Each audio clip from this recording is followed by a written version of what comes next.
and welcome to the Play Resource Inspiration channel. Today we will be making carnival masks, and for that we will need plastic masks, glitter glue, double-sided sellotape, jewels, glittery pipe cleaners, feathers, paint and paint brushes, scissors and a holding stick.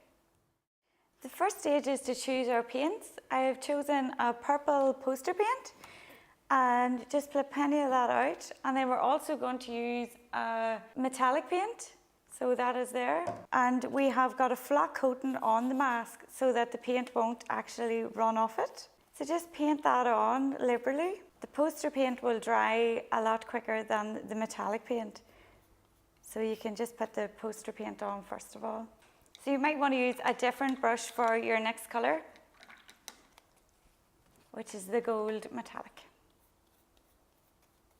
The glittery metallic paint, it's a bit stickier to use, so you will need more water.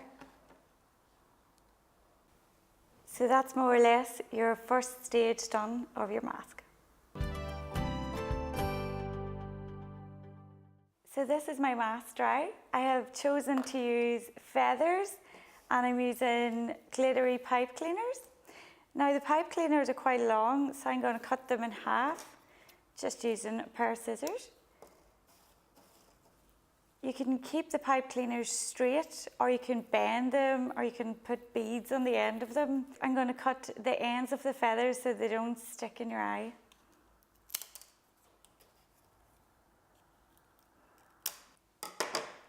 So because it's aimed towards 6 to 11, I'm going to use double-sided sellotape. It's quite easy to use. Just put it along the edge of your mask. And I'm just putting it on one side of my mask today. It's quite sticky, but all you have to do, if it gets tangled up, just stick it down and peel it off. And then you can put another layer on the top. And then fold it back. And put another layer of it on. I'm just using half of it. So I'm just going to put the feathers on now, and basically they just stick on to the back of the double-sided sellotape. And I'm doing a feather, a pipe cleaner, and some of the pipe cleaners I am actually going to bend, but you can just do that at the end. That's them stuck on like that. Now to make it extra secure and so that it doesn't scratch the kids' faces, I'm just going to take a small piece of masking tape and put it over that. And what you don't need, just cut off. That's all the feathers and the pipe cleaners on. So I'm just going to bend some of the pipe cleaners.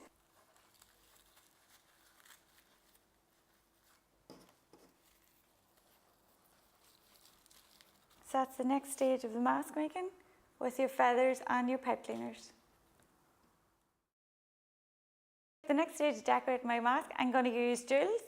So I've chosen these ones today. There's flowery ones and hearts. I'm just sticking my jewels on with double-sided sellotape because it's very quick and there's no drying time. So the easiest way to do that is just stick it onto the double-sided sellotape, cut it off.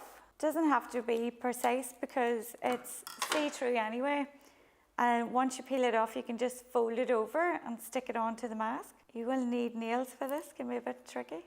So just take your mask, place them on there. If you have more time, you can use glue. With the flowers, you will have more excess to cut off. Don't worry about that. And that is the next stage of your mask. Now we have come to the last stage of our mask making. I am going to decorate my mask using glitter glue. It's really easy and fun to use.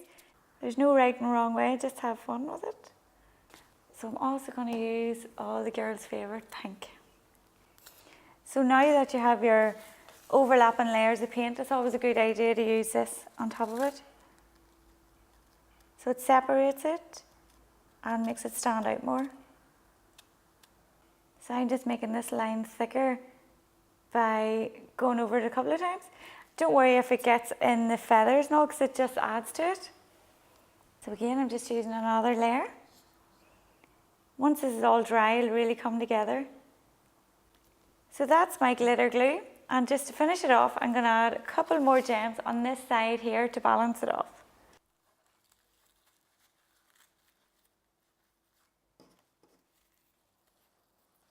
You will need to leave this to dry. Just prop it up so that the glue won't fall off the side. That should take a few hours, or preferably leave it overnight to dry. So here is the mask all dry. I'm just going to use this stick from the resource shop and just use some masking tape. A small bit of tape. Press it down, or again, you could use a glue gun. So that is my mask finished. I have used this stick, but you can also use elastic that comes with the masks. And alternatively, if you have time, you can also use a large mask using all the same techniques used on this one, and absolutely everything is available to purchase at the Play resource.